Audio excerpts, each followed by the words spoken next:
Maintenant, on est rendu à la programmation du dégrossissage et de la finition des diamètres. Si on regarde sur le MOS, on a justement l'étape bar out.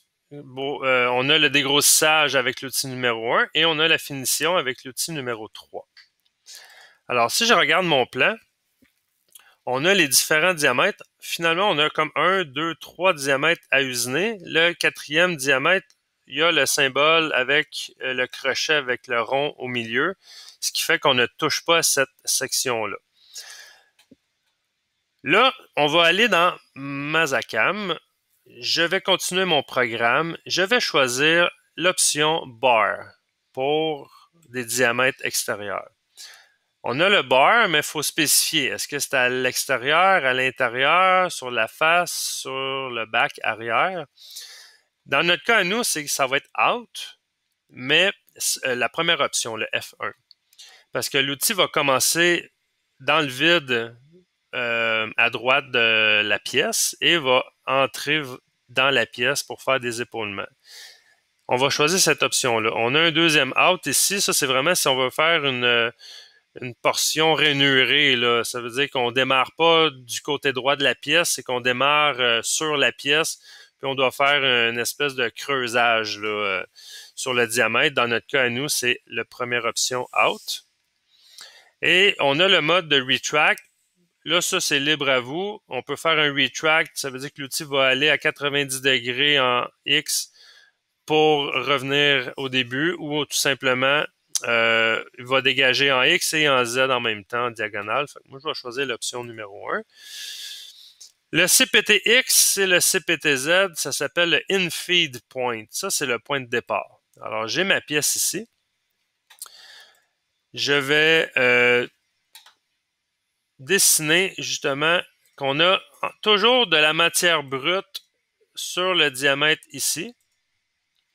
Et j'ai surfacé, par exemple, ma pièce vis-à-vis mon Z0. Alors, j'ai tout ça comme matière à enlever pour faire mes diamètres. Alors, le in-feed point, ça se trouve être le point de départ de mon outil pour mon dégrossissage. Alors, la coordonnée en X, ça se trouve à être 1 pouce 500, qui est 1 pouce et demi.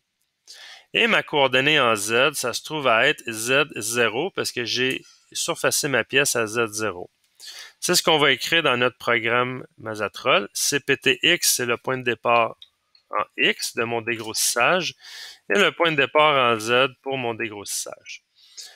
Encore une fois, ARV, FV, c'est comme ça ici avant, c'est la vitesse de coupe lors du dégrossissage et de la finition. On va mettre les mêmes chiffres.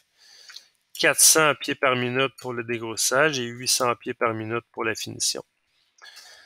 Airfeed, c'est la vitesse d'avance pour le dégrossissage. Encore une fois, on va mettre 10 millièmes d'avance pour le dégrossissage. Le air depth, c'est la profondeur de chacune des passes. Alors, si on veut prendre 100 millièmes au diamètre, alors je dois enlever 50 millièmes au rayon. Le air depth fonctionne au rayon. Alors, on va écrire 50 millièmes qui va nous prendre 100 millièmes au diamètre. Et le Air Tool, le Roughing Tool, le dégrossissage, c'est l'outil numéro 1. Et l'outil de finition, ça va être l'outil numéro 3. Et là, on a comme paramétré les informations de base pour faire nos diamètres. Là, maintenant, ça va être la forme exacte de notre pièce. En fait, c'est les coordonnées qu'on va rentrer. Et là, je vais vous expliquer un principe quand même très important. En Mazatrol, il ne faut pas déterminer chacune des arêtes comme coordonnées. C'est pas comme dans des codes G, quand vous allez programmer ou si vous avez déjà programmé en programmation manuelle, en G01, G02, G03, il fallait vraiment trouver chacune des coordonnées qui se trouvent à être les arêtes de la pièce. En Mazatrol, c'est un peu plus simple. On a, je vais juste éclairer ça ici, parfait.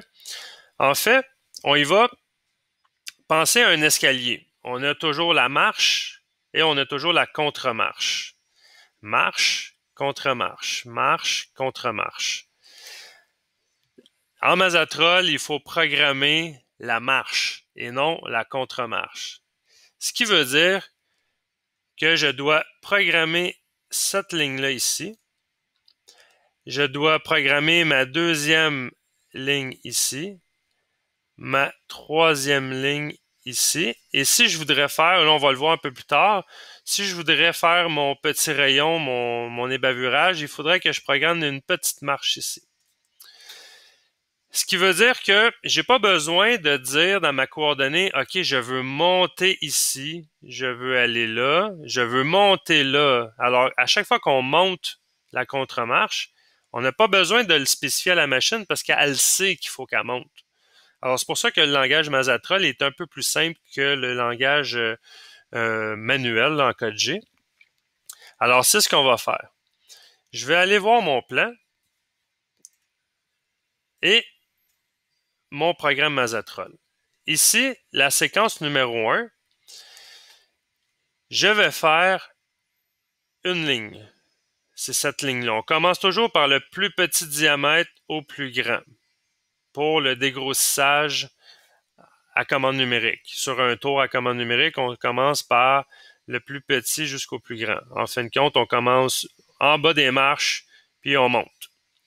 Alors, la première ligne, ça se trouve à être celle-là ici. Si je regarde dans mon programme, ma séquence numéro 1, je peux faire différentes lignes. Une ligne, un taper, ça veut dire en angle. Je peux faire un rayon concave ou convexe. Dans notre cas, nous, c'est une ligne droite. Alors, on choisit ligne. Et ça, je vais passer par-dessus le SCNR. Je vais vous l'expliquer par la suite. Le SPTX et le SPTZ, ils sont déjà comme avec des espèces de parenthèses, là. C'est qu'il prend déjà la position du dressage comme position de départ. Et nous, ce qu'on a besoin de faire, c'est le FPTX et le FPTZ qui se trouve être le point final de ma ligne. Alors, le point final de ma ligne en X, ça se trouve à être le diamètre de ça ici. Mon point final, il se trouve à être ici. Alors, en X, c'est 250 millièmes. Alors, on écrit 250 millièmes. En Z, ben, ça se trouve être le point qui est là, le point final. En Z, c'est également 250 millièmes. FCNR, je vais passer. Le radius, le rayon, il n'y en a pas, il est désactivé parce qu'on fait une ligne. Et le rough, c'est le roughness, c'est la vitesse pour la finition. On va écrire encore une fois 5 millièmes. Et là, je fais Enter. Dans Mazacam, vous allez pouvoir voir un aperçu de votre forme de pièce en cliquant sur cette icône-là qui s'appelle le Plot Shape. Et on a une fenêtre qui apparaît ici et on voit que ma ligne, si je mets mon curseur sur ma ligne, elle devient verte. Je viens de créer une ligne droite comme ça ici. Au même titre que le dressage, j'ai ma ligne verte ici qui est mon dressage. Ma ligne bleue qui est ici, qui est comme un petit peu transparente, c'est la matière brute du 1 pouce 500 par 20 millièmes de l'origine de ma pièce. Alors, si je retourne à ma ligne, je vois ma ligne qui est ici. Là, je vais programmer ma deuxième ligne qui se trouve à être ici. Alors, mon point final, il est ici. Si je regarde dans Mazacam, quand j'ai fait Enter, il m'a rajouté une deuxième ligne ici, déjà avec le 250 par 250 qui se trouve à être le point de départ de ma ligne. Hein. Le point de départ de ma ligne, il se trouve à être ici. Et mon point d'arrivée, il est ici. Sauf que, comme j'ai expliqué, c'est que lui, il va savoir qu'il faut qu'il monte pour ensuite faire son diamètre. Alors, on fait encore une fois une ligne. On va laisser faire SCNR. Il va avoir pris par défaut justement la position auparavant. Et maintenant, on doit rentrer le point final en X de cette ligne-là. Le X, c'est 600 millièmes. Alors, 0,6. On voit que ça monte ici sur le graphique. Et le Z, ça se trouve être le point final ici. Si je recule, je suis à 400 millièmes. Alors, je vais écrire 400 millièmes et on voit qu'il a fait la contre-marche puis le diamètre. On met rien au FCNR. Et par défaut, il va avoir mis 5 millièmes parce qu'il a repris le chiffre d'avant. Et on continue comme ça pour notre troisième ligne. Alors, le point de final de ma troisième ligne, c'est ici. Alors, je fais Enter. Il me rajoute une troisième ligne. Je vais choisir encore une fois ligne. On laisse faire SCNR. Il va avoir pris par défaut le point de départ du point précédent. Et le point final, ça se trouve être en X, c'est ce diamètre-là, 1 pouce 20. 1.020. On voit qu'il monte. Et en Z, ça se trouve à être 1 pouce 200 en Z. 1.2. Là, ici, si on veut zoomer comme il faut, on peut cliquer à droite, AutoFit, et il vient fitter. Ça, c'est la longueur totale de ma pièce. Sauf que si je peux faire un zoom plus précis, je clique à droite, je fais zoom. Je vais cliquer une fois et deux fois et je vois ma pièce un peu plus proche. FCNR, on va laisser tomber pour l'instant et il reprend toujours la vitesse l'avance de finition à 5 millièmes. Et là, techniquement, j'aurais fini d'usiner ma pièce, sauf que je prévois le coup. Tous les cercles verts fluo, c'est qu'il va falloir ajouter des arrondis de 15 millièmes pour les bavurages. Alors, pour faire mon arrondi ici, j'ai comme pas le choix de lui donner une petite ligne pour qu'il puisse faire mon rayon, mon arrondi de 15 millièmes. Alors, le diamètre, on va le laisser à 1 pouce et demi. On va le laisser au diamètre brut. Mais la longueur, je vais lui donner, exemple, là, moi, je veux un 15 millièmes d'arrondi. Ben, je vais lui donner 100 millièmes, juste pour être sûr. Là. Fait que 1 pouce 300 en Z. 1 pouce 300. Fait que mon point final de ma petite ligne qui se trouve être ici. Alors, je vais rajouter une autre ligne.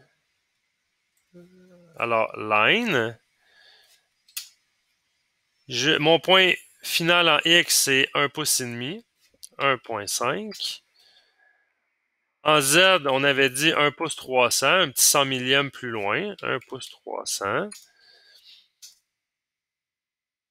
Et une fois que c'est terminé, là, j'ai fini mes différents paliers. Si je fais Enter, il va dire, est-ce que tu veux rajouter une autre ligne, un taper? Mais nous, ce qu'on va faire, c'est Shape End, la fin de la forme. Et là, on va tomber sur un autre Unit. Là, je vais sauvegarder, évidemment. Et là, ça me donne cette forme-là ici. Dans une prochaine vidéo, je vais vous expliquer le principe de rajouter le SCNR et le FCNR. Mais pour l'instant, on a programmé nos différents diamètres.